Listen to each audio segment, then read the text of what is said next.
নেত্রকোনা ৪ আসনে বিএনপির প্রার্থী লুৎফুজ্জামান বাবর বিজয়ী হয়েছেন। তিনি ধানের শীষ প্রতীকে প্রতিদ্বন্দ্বিতা করেছেন। বাবর ১,৬০,৮০১ ভোট পেয়েছেন।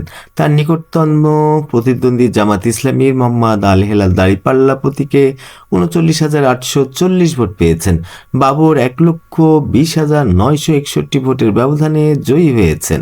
এই আসনের মোট ভোটার সংখ্যা ছিল ৩,৭৫,৩০৮ জন। ভোট গ্রহণ হয়েছে ১৫০টি কেন্দ্রে।